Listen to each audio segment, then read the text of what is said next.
शहरवासियों के लिए नासूर बन चुकी है कैथल की सड़कों पर बढ़ती हुई मवेशियों की संख्या।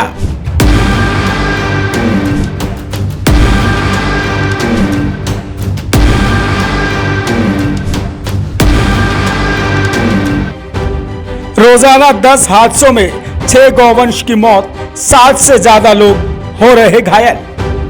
नगर परिषद चुनाव में किया गया वादा 2 साल में भी पूरा नहीं कर पाए भाजपा के नेता।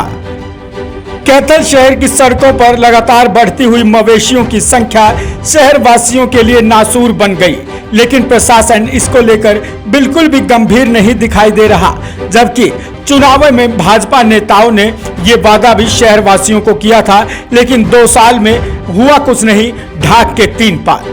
आए दिन आवारा पशुओं की धमाचौकड़ी की चपेट में आकर निर्दोष लोग अपने हाथ पैर तुड़वा चुके हैं। कई वाहनों को नुकसान हो चुका है। शहर का कोई ऐसा मार्ग चौराहा नहीं जहां ये पशुओं का विचरण नहीं होता है। सांझ ढलते ही ये पशु शहर की सड़कों और मुख्य चौराहों पर देखे जा सकते हैं। कई बार रात के अंधेरे में दिखाई नहीं देने के कारण बड़े एक्सीडेंट भी हो चुके हैं। कई बार मवेशी जान गंवाते हैं तो कई बार शहर के लोग चोटिल हो जाते हैं। और स्थिति यह बन गई है कि छोटे बच्चों का तो गलियों में भी गुजरना मुश्किल है, क्योंकि गलियों में भी मवेशियों की संख्या लगातार देखी जा सकती है। कुरुक्षेत्र में हुए हादसे से भी नहीं सबक ले रहा है कैथल प्रशासन।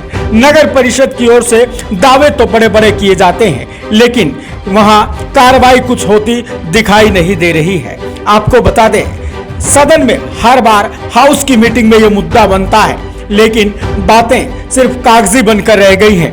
कागज में ही काम किया जा रहा है, धरातल पर कुछ नहीं। शहर की सड़कों पर बढ़ती हुई लगातार मवेशियों की संख्या लोगों की चिंता का कारण बनी हुई है कि 2 साल से लगातार ये वादा भी पूरा नहीं कर पाए भाजपा नेता, जिस वादे को लेकर चुनाव में लगातार जनसभाओं में ये वादा किया जा रहा था। लगातार कहा जा रहा था कि शहर को कैटल फ्री किया जाएगा, लेकिन रोजाना 10 हादसों में 6 गौवंश की मौत और 60 से ज्यादा लोग घायल हो रहे हैं। ये आंकड़े हैं कैथल शहर के, जहां इसके बारे में धरने प्रदर्शन भी हो चुके हैं, लेकिन नगर परिषद की कानों पर जू नहीं रेंग रही।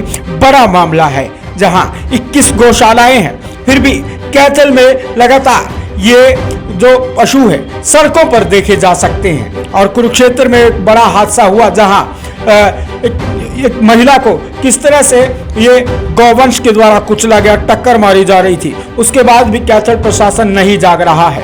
वहीं अगर नगर परिषद के दावों की बात करें तो नगर परिषद की ओर से दावा किया जा रहा है कि एक गौशाला जिंद रोड पर तैयार हो रही है, जिसमें इन तमाम बेसहारा गौवंश को पकड़कर उसमें भेज दिया जाएगा, ये दावा किया जा रहा है। लेकिन पिछले साल से केवल और केवल वादे और दावे हैं, जो कागजों में ही फलीभूत होते दिखाई दे रहे हैं, धरातल पर कुछ नहीं। अब देखने वाली बात ये रहती है कि चुनावों में किए गए वादे पर कितना खरा उतरते हैं ये भाजपा नेता।